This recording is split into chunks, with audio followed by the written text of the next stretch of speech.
Bonjour tout le monde. Donc, la semaine dernière, nous avons parlé des fondations morales de la vie et du couple et de la famille. Et aujourd'hui, on continue sur le thème du mariage. Donc, je vais lire Hébreux chapitre 13, verset 4, ce qui est le verset à la base du message. Que le mariage soit honoré de tous et le lit conjugal exempt des souillures, car Dieu jugera les impudiques et les adultères. Donc ça, c'est un verset qui se trouve dans un paragraphe qui présente plusieurs instructions assez générales pour les chrétiens. Donc je vais demander que tu lis Hébreux chapitre 13, versets 1 à 6.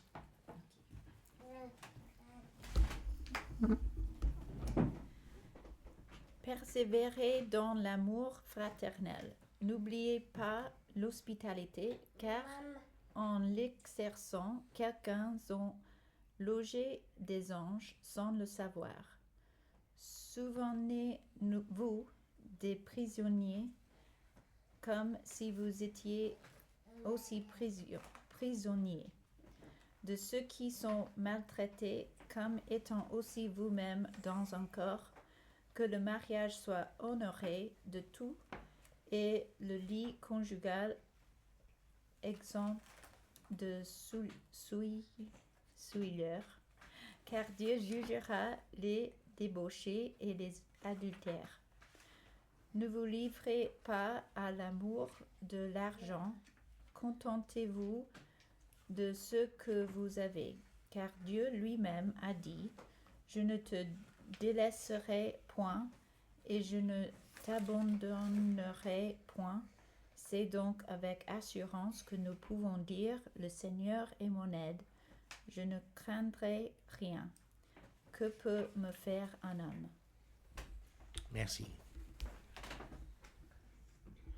Donc c'est au milieu de ces versets que Christiane vient de lire qu'on trouve ce verset que le mariage soit honoré de tous et le lit conjugal exempt de souillure, car Dieu jugera les impudiques et les adultères.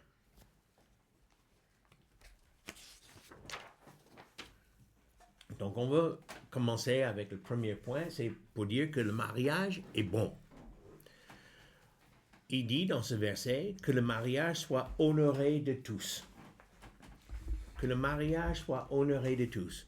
Le mariage est honorable et doit être honoré. Donc le mot en grec c'est timios, qui veut dire de grande valeur, cher, précieux, estimé, respecté. Le chrétien respecte le mariage comme idéal. Il sait que le mariage parfait n'existe pas. Notre mariage n'est pas parfait et le vôtre non plus. En mettant l'idéal comme objectif, le chrétien va se marier. Il va respecter son propre mariage. Il va respecter le mariage des autres. Le chrétien ne détruira pas son propre mariage, ni ne cherchera pas à détruire le mariage des autres. En particulier, il veillera à ce que le lit conjugal soit exempt de souillure, ou selon la traduction français courant, que les époux soient fidèles l'un à l'autre. La Bible dit clairement que Dieu jugera les impudiques et les adultères. Dieu est en colère avec ceux ou contre ceux qui méprisent le mariage. Il condamne ceux qui détruisent la fidélité conjugale et ceux qui passent de lit en lit. Je ne sais pas comment le faire, les IST ou listes font partie des conséquences potentielles, c'est pas obligatoire, mais c'est potentiel, de la transgression des principes du mariage. Dans Marc chapitre 10, versets 6 à 8, que nous n'allons pas lire, Jésus dit que depuis la création, l'intention de Dieu pour l'homme et la femme est le mariage indissoluble. C'est Dieu qui a inventé le mariage. Tenir une vie de couple sans se marier, c'est ignorer le plan de Dieu et donc déshonorer le mariage. Dans le monde, il y a des couples qui ne se marient pas, pensant faussement faciliter la future terminaison de leur relation. D'autres couples ne se marient pas en pensant superstitieusement que le mariage termine inévitablement en divorce, ce qui n'est pas le cas. Puisque Dieu insiste que le chrétien honore le mariage, le chrétien ne peut pas honorer les autres formes de relations. Il ne peut pas honorer l'union libre, ni le concubinage, ni le pax, et encore moins le viol, l'esclavage sexuel et tant d'autres formes perverses de la sexualité. C'est uniquement le mariage que le chrétien doit honorer. Donc on doit se poser des questions. Qu'est-ce que le mariage? Le mariage est l'union légitime, c'est-à-dire légale, reconnue, respectée et permanente entre un homme et une femme. Pourquoi Dieu a-t-il créé le mariage? Il y a plein de raisons. Premièrement, l'entraide. Le premier couple a été conçu pour créer une union équilibrée.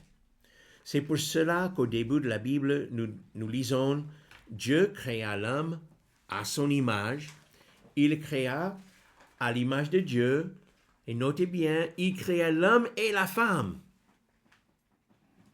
Et encore, il créa l'homme et la femme, il les a bénis et il les appela du nom d'homme lorsqu'il fut créé. Donc c'est vrai qu'il y a l'homme et la femme, mais Dieu voit l'humanité comme l'union de l'être du masculin et du féminin. L'homme et sa femme font une équipe. Cette union entre l'homme et la femme vient en priorité au-dessus des enfants.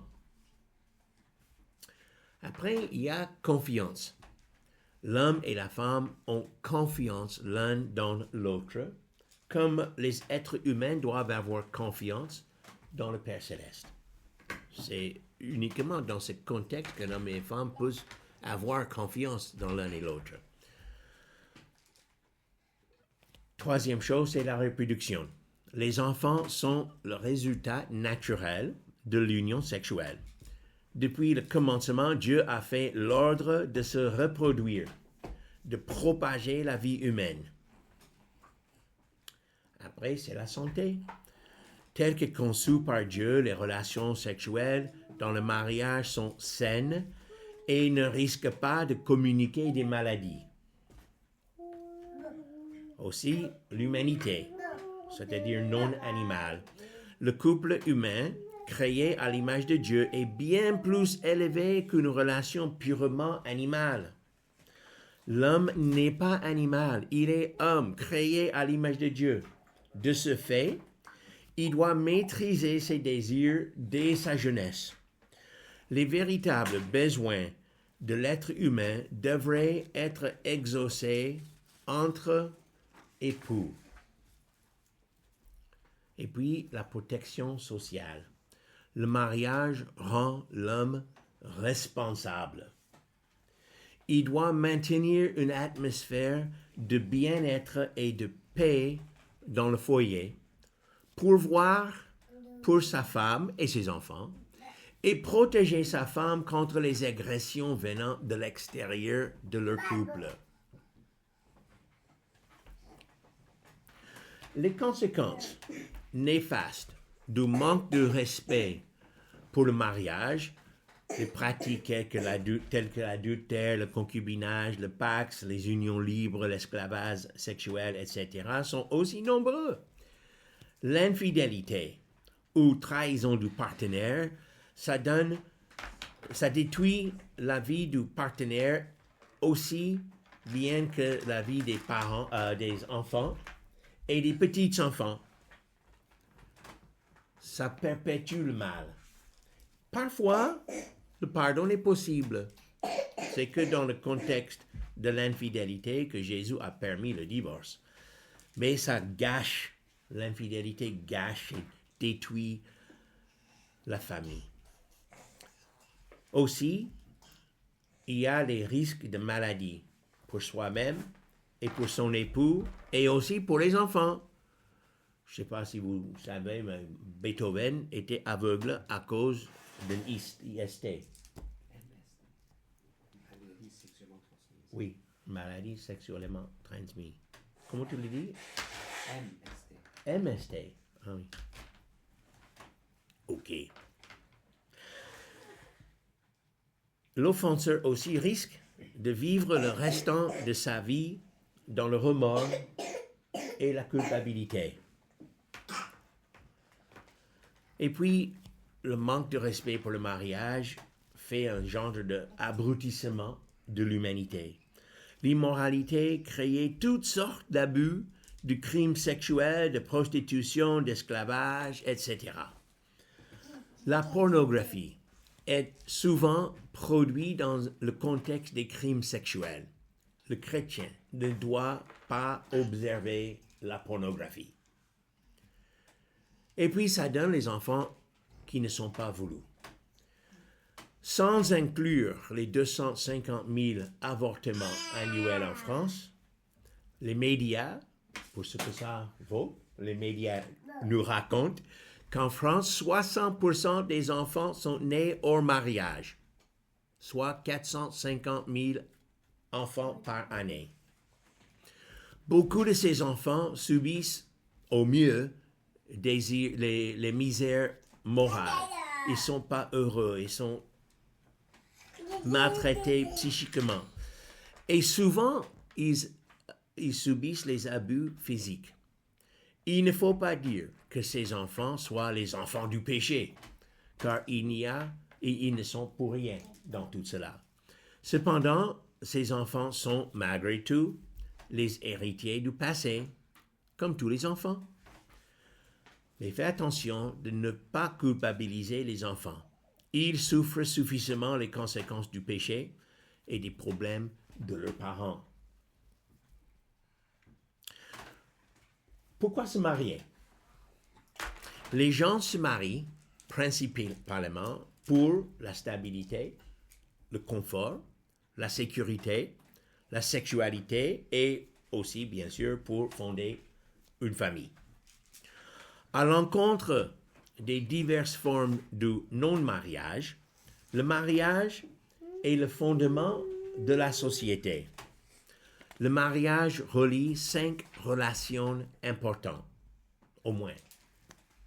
Le couple, les 2 familles des mariés, la communauté religieuse, si ça existe pour ces personnes, la communauté civile et aussi la loi et l'héritage. Le mariage, comme l'alliage des métaux, est conçu pour être permanent. Rien n'est plus permanent que Dieu, et c'est devant lui que les gens se marient. Pour qu'un mariage réussisse, il faut penser au long terme. Je m'engage. Le mariage est un engagement à long terme. Quelqu'un a écrit, l'engagement fera toute la différence entre un couple qui durera et un autre qui s'éteindra. L'engagement, c'est le oui que l'on dit chaque matin au réveil. Oui, aujourd'hui, je m'engage à aimer mon conjoint et à travailler au bonheur de notre couple. Ça peut paraître banal, mais ce oui est impliquant.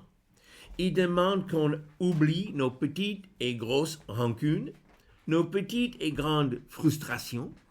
Il y a des matins où ce oui nous écorche la gorge, où ce oui semble à un non déguisé. C'est à ce moment que la force de l'engagement vaincra. Malheureusement, de nos jours, le mot engagement n'a plus beaucoup de sens et pourtant, il apporte de telles merveilles dans la vie de ceux qui y croient toujours. Qui de vous n'a jamais croisé dans la rue un couple de personnes âgées se tenant main dans la main, comme s'ils avaient encore 20 ans? La force de l'engagement se trouve là, au creux de leurs mains enlacées. Ça, c'est la fin de citation là. Alors, on va lire dans Éphésiens chapitre 5. J'ai donné les versets à deux personnes. Donc, versets 25 à 27. Qui va lire cela?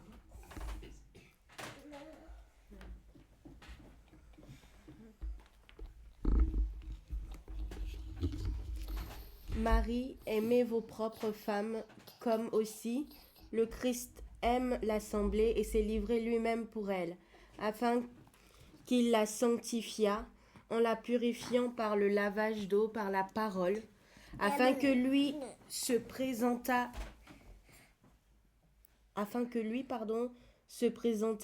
l'assemblée à lui-même glorieuse, n'ayant ni tache ni ride, ni rien de semblable, mais afin qu'elle fût sainte et irréprochable. Et puis versets 25 à 30. Qui a ce verset-là? Moi j'ai Éphésiens 5, 28 à 30. Oui. Qui a ces versets-là? Okay.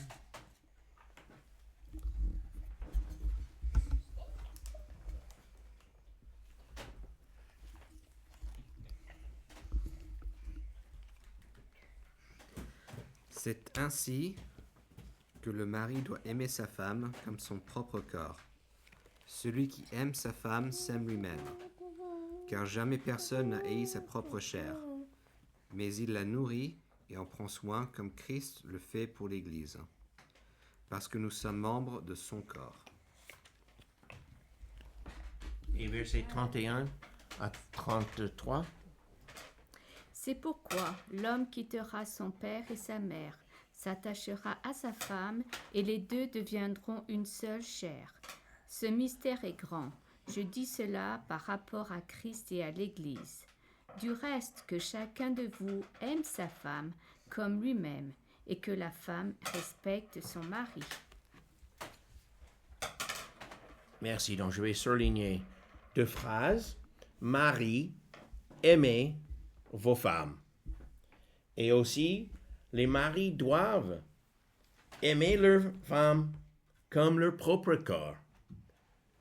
Et aussi, que chacun de vous aime sa femme comme lui-même. Et puis, qu'est-ce qu'il dit aux femmes? Respectez son mari. Donc, il y a trois mots que je souligne. Le premier mot, c'est aimer. Ceci est le don de soi. Aimer, c'est le don de soi. C'est plus qu'une émotion. Aimer, c'est plutôt un choix. Au lieu d'agir par égoïsme, celui qui aime choisit d'agir exprès en faveur de l'autre. Et puis il y a le mot amour. Amour, l'amour est l'expression de la bonté. Dieu est amour. Dieu est bon. Et puis le mot respect. Donc par respect, vous allez élever votre conjoint à vos propres yeux. À vos propres yeux. Par manque de respect, on diminue, critique et détruit l'autre. Au lieu de détruire votre conjoint, vous allez le ou la construire.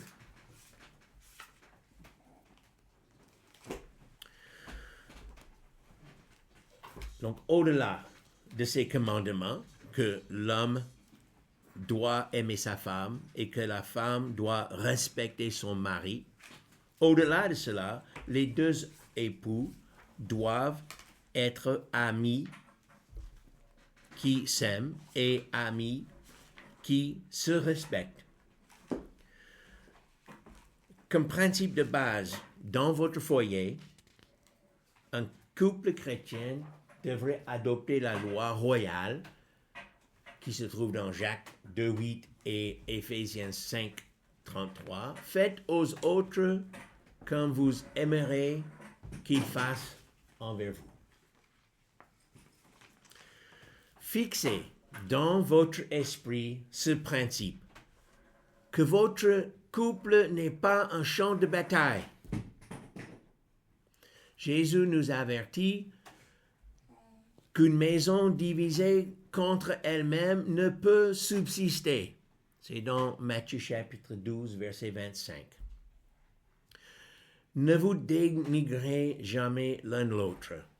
Ne semez pas ce que vous ne désirez pas récolter. Cherchez la paix et quand il faut, soyez prêts à vous réconcilier.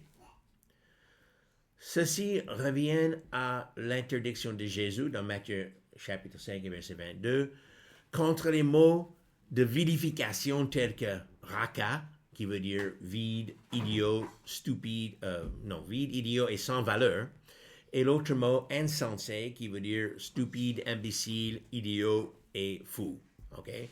Faut pas utiliser ces mots-là, ni en hébreu, ni en araméen, et ni en français ou anglais.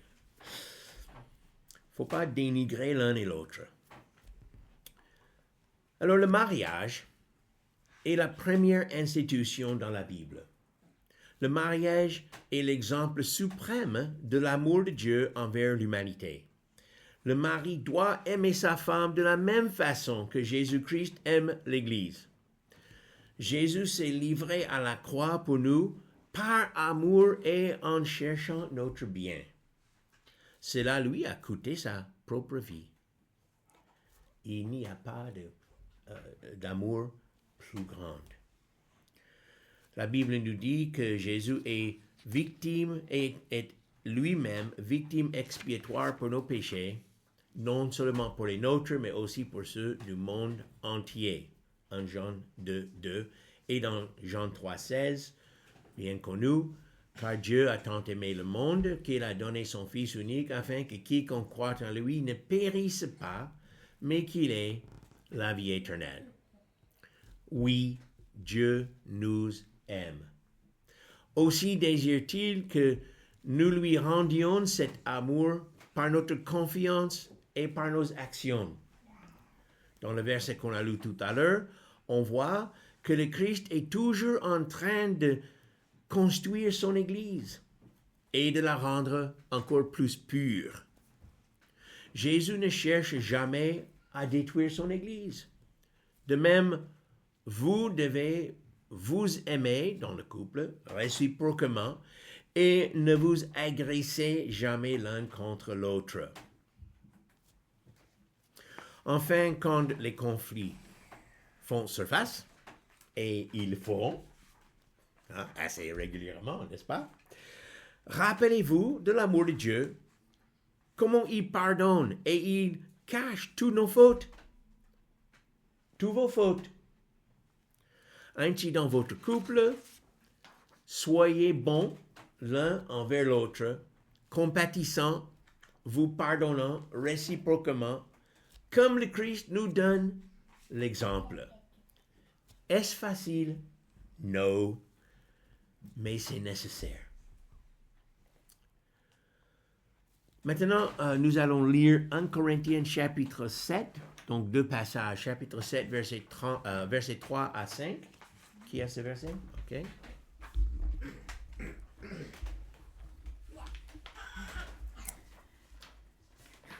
Que le mari rende à sa femme ce qu'il lui doit et que la femme agisse de même envers son mari. Ce n'est pas la femme qui dispose de son corps, c'est son mari. De même, ce n'est pas le mari qui dispose de son corps, c'est sa femme.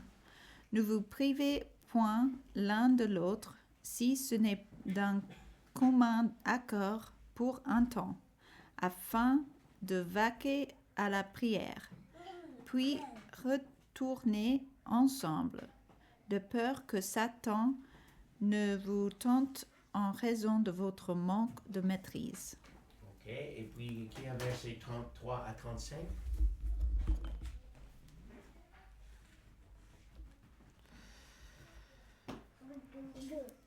« 1 Corinthiens, chapitre 7, versets 33 à 35. Oui. Et celui qui s'est marié s'inquiète des choses du monde, des moyens de plaire à sa femme. Il y a de même une différence entre la femme et la vierge. Celle qui n'est pas mariée s'inquiète des choses du Seigneur, afin d'être sainte de corps et d'esprit. Et celle qui est mariée s'inquiète des choses du monde, des moyens de plaire à son mari. Je dis cela dans votre intérêt. Ce n'est pas pour vous prendre au piège. C'est pour vous porter à ce qui est bienséant et propre, à vous attacher au Seigneur sans distraction. Merci. Donc, je surligne quelques phrases où Paul dit que le mari rende à sa femme ce qui lui doit. Donc, ce qui lui doit, ça veut dire que l'homme, et aussi dans la récente phrase, la femme, on se doit quelque chose. Et puis, au verset 4, l'autorité sur notre propre corps ne nous appartient pas, mais ça appartient à notre conjoint. Et il dit de ne pas nous priver l'un de l'autre.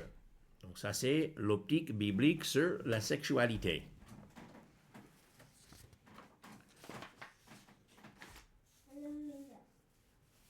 Ce que l'on doit à l'autre, ne vous privez pas l'un de l'autre.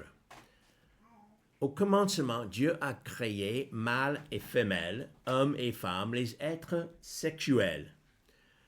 Cette relation intime a été conçue par Dieu pour se réaliser, non pas n'importe où, mais dans la relation maritale.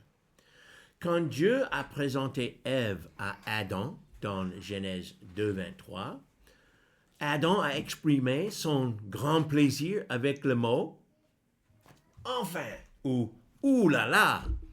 Alors j'ai cherché les mots.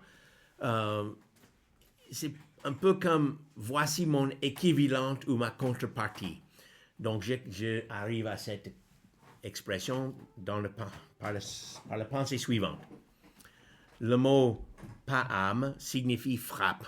Donc le mot ici, dans le texte biblique « voici », c'est « frappe », comme frapper une enclume. Et ce mot veut dire aussi enclume.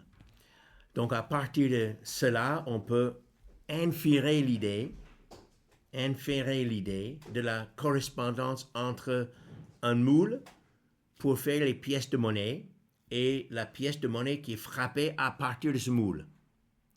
La pièce de monnaie frappée portera l'image miroir du moule. Ainsi, Adam a dit qu'Ève lui correspondait parfaitement. C'est quand même intéressant, je trouve.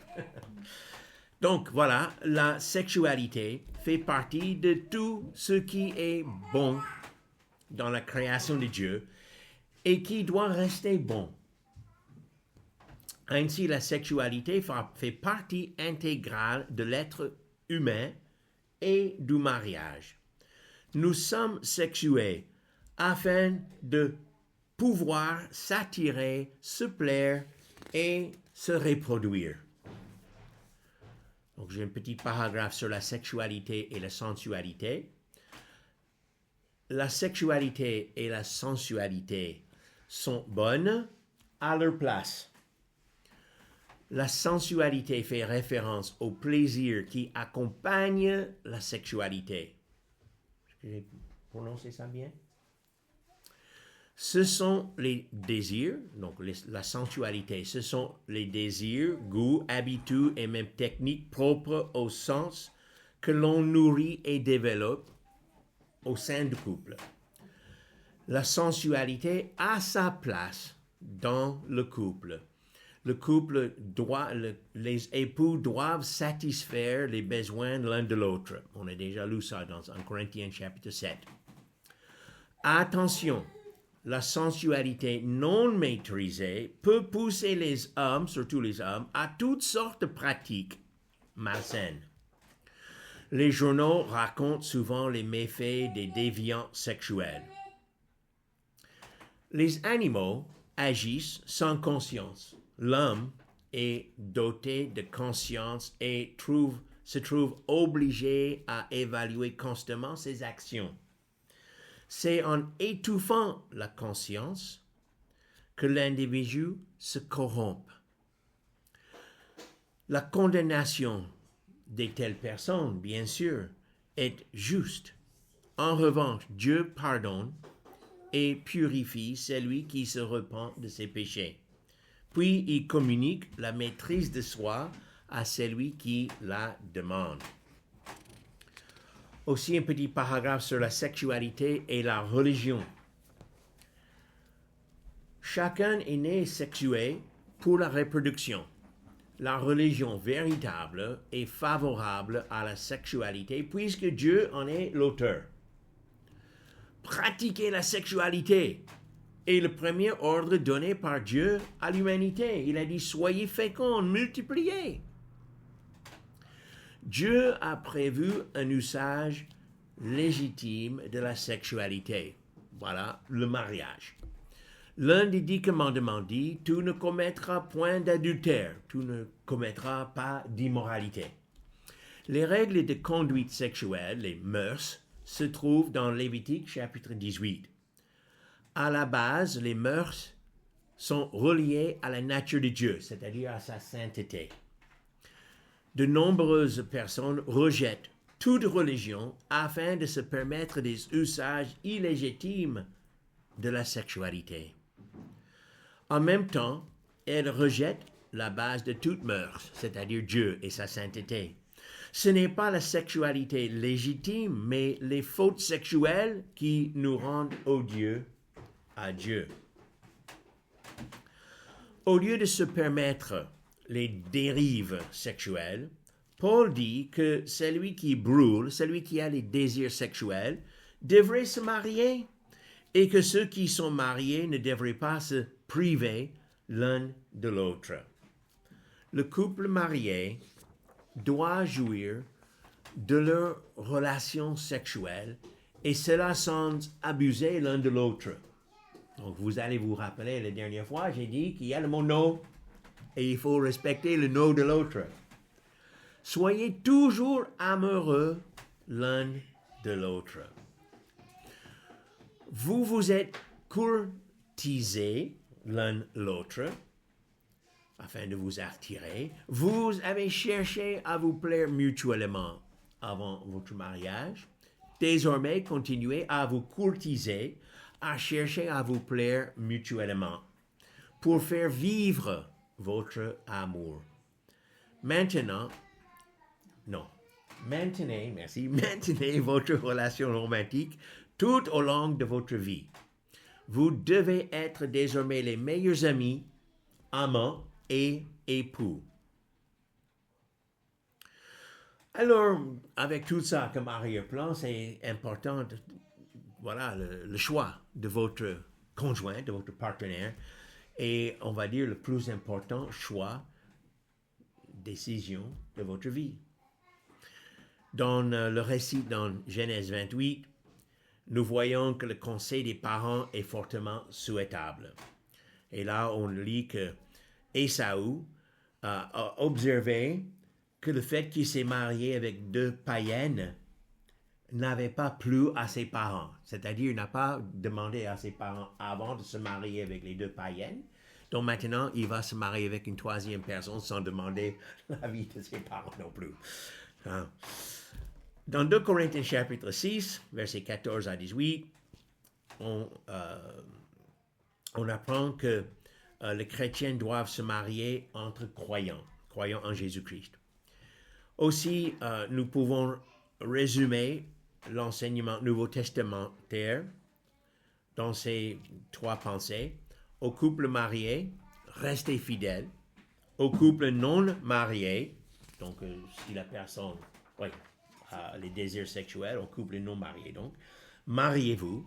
Et aux jeunes gens, tenez le mariage en honneur et mariez-vous avec la bonne personne. Et puis en se rappelant que Dieu pardonne tous nos péchés par Jésus-Christ. Alors j'ai encore quelques petites pensées à partager. Est-ce que vous pouvez supporter un petit peu plus? OK. Donc, 5e point, il y a la nécessité ce sont des nécessités important pour réussir pleinement votre vie de couple. OK? Donc, numéro 1, je les ai mis en lettres A, B, C. A, partager une même foi. Si un couple a une foi divisée, il y aura toujours des conflits dans ces couples. Partagez une même foi. Aimez-vous l'un de l'autre, et là, dans les trois sens. L'agape, philos et eros, donc dans l'expression de la bonté, dans l'amitié ou l'émotion, et dans le sens sensuel. Troisième chose, lettre C, respectez-vous, honorez-vous l'un de l'autre, et quand je dis ça, c'est bien plus que tolérer l'un de l'autre. C'est pas simplement « Ah, je supporte mon époux ou mon épouse. » Non, c'est respecter, c'est honorer, élever dans vos propres yeux. Vous entendre, et quand je dis ça, je veux dire écouter vous, bien sûr, réciproquement, mais je veux dire attentivement. Entendre bien ce que dit l'autre. Vous pardonnez, et cela implique l'humilité, parce que pour pardonner, il faut un peu... D'accord, ok.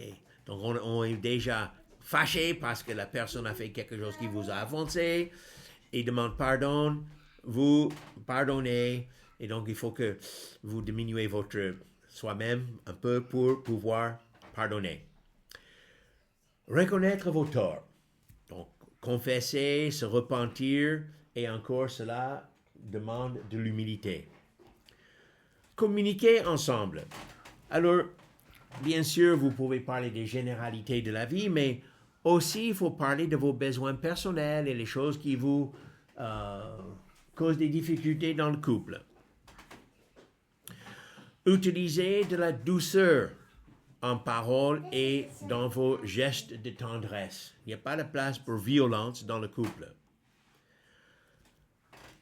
Apprendre la maîtrise de soi. Alors, quand on parle aux chrétiens, le Saint-Esprit nous donne la maîtrise de soi.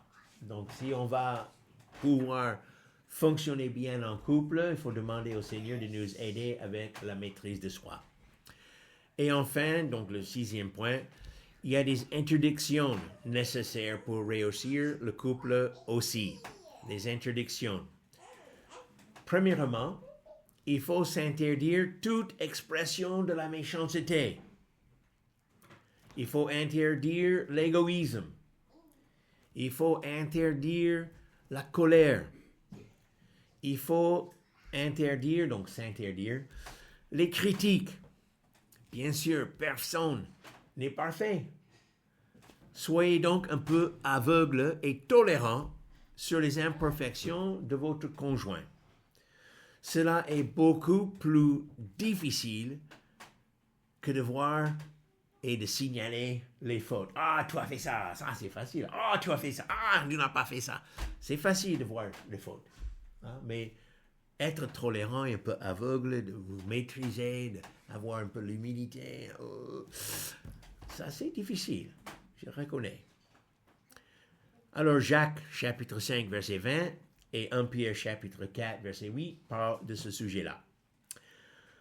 Il dit que l'amour couvre une multitude de péchés. Point E, interdire les gestes agressifs. Interdire le divorce.